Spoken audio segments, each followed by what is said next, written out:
Hello, this is Dr. Mike. This is for my CIS 2642, and this is for pen testing, and this is sort of a little demo and just talk to nmapping. So it sort of sits between topics 2 and 3. You actually perform this in topic 2, NetLab 1, which I actually have open, and I mentioned it too in information gathering topic in chapter 3 here, topic 3. So we introduced some of the tools a little earlier than we actually talk about it in the textbook sometimes. So this gives you some time to work with the tools and use them a little further. In any case, what we're talking about is nmap. So nmap, you know what nmap is, nmap.org. Definitely bookmark this site. This is probably one of the premier network mapper tools. It's free, runs on Mac, Windows, Linux. It's a fantastic thing. It comes bundled with most basic pen testing distros like Kali Linux or ParrotSec. Reference guide, you want to have this bookmark. This is great. And we're going to go over some port scanning basics here. This is really the cornerstone of your information gathering. And beyond this is the pen testing standard, which is a great utility here. You can look at all kinds of information here about, we're looking at more into footprinting, and we're getting into port scanning. This is more of an active footprinting. Passive, I talked about this in a video separately. I think it's topic 3 video. This is an active footprinting video, so you probably already performed some of this, but we're going to go maybe a little more than what the lab does. Port scanning and banner grabbing are two major ones here. So port scanning itself, I'm not going to read this to you. This is, of course, is the pen test standard. You can come here and read what it does. We're using nmap to do port scanning. So let's say our target is this 192.168.68.12. So we already know the IP address. If we don't, we can nmap. Click in there. Nmap 192.1. What is that? 168.68.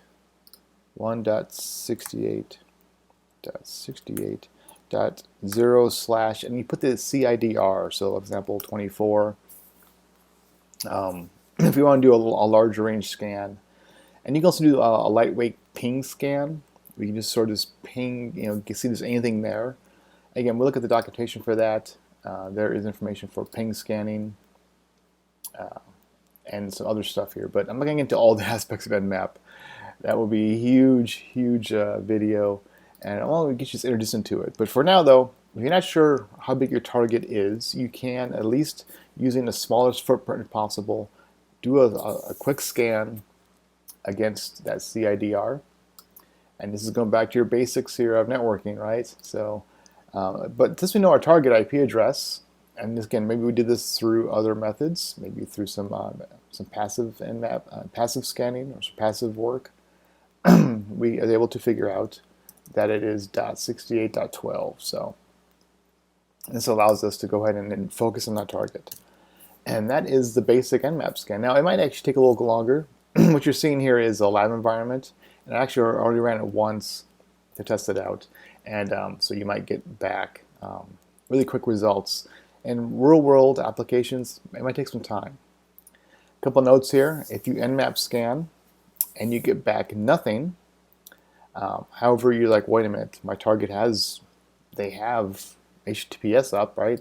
They have the entire website up. Or you come back and you get back all 65,000 ports as open with nothing behind them as a service. You're probably dealing with a web app firewall or something like FireEye or Cloudflare sitting in front of that service. So, and I'm not going to get into details of the way to sort of circumvent that. That can be very tricky. But for now, though, understand that we nmap our IP address. You can also do domain names, and actually would try both. There's times you might get different results back from domain name and the IP address. And again, I can use external tools to find domains assigned to this IP address, or vice versa, IP addresses assigned to a domain. So for example, maybe it's a test.com. and I hit that, but behind these 3 IP addresses, I can actually nmap each IP address separately, possibly.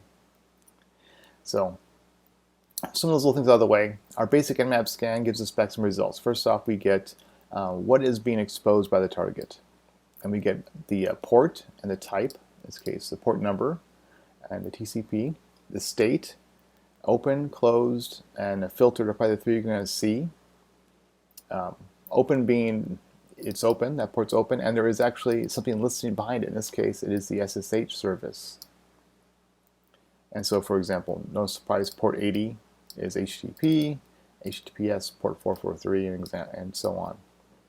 What you're looking for, maybe the high-level ports, some odd stuff. Maybe there's a login page somewhere in the 8000 level sometimes, like here. You might see some weird pages that you can investigate. Of course, we have HTTPS here. I'm not sure what this complex link is.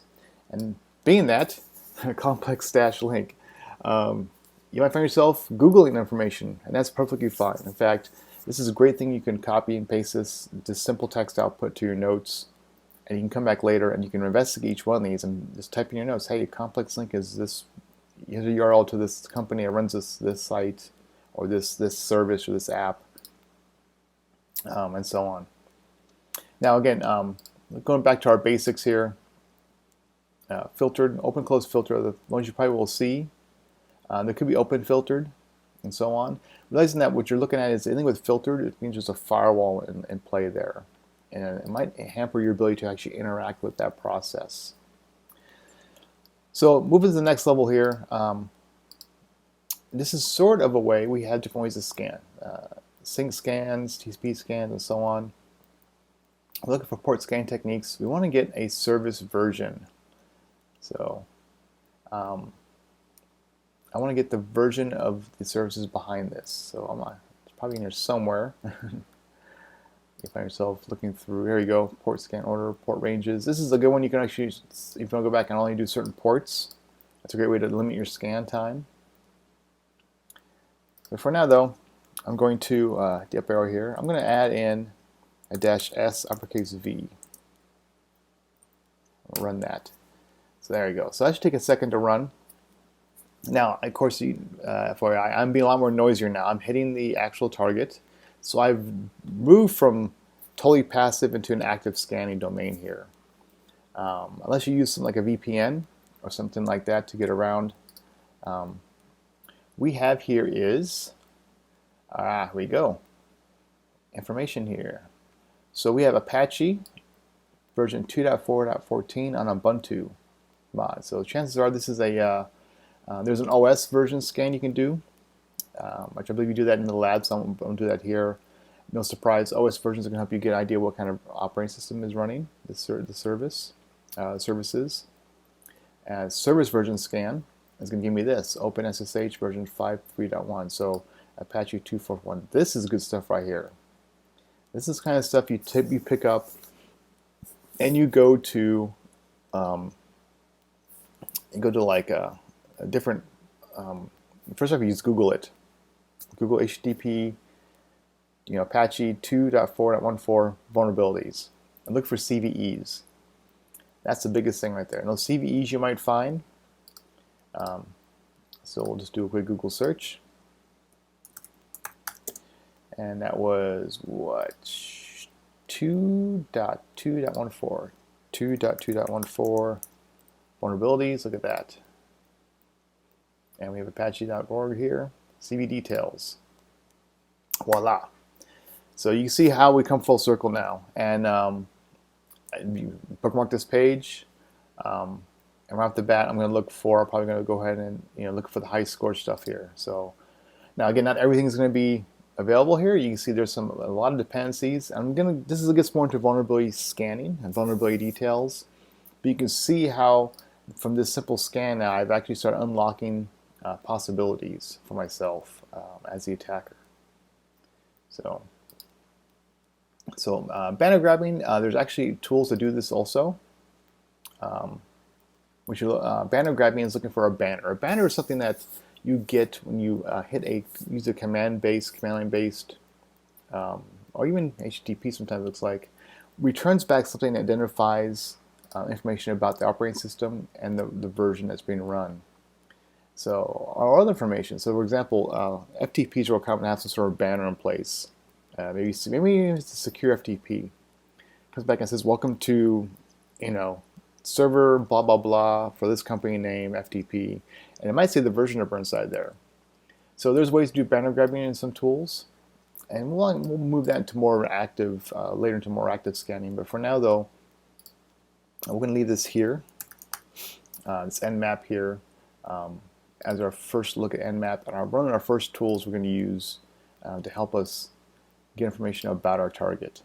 So we will definitely come back to nmap a lot more during this course, and I'll have further videos that get more detail about CVE scanning with nmap, and maybe more stealth scanning, things like that. So we'll see what I come up with. For now, though, that's a quick look at nmap.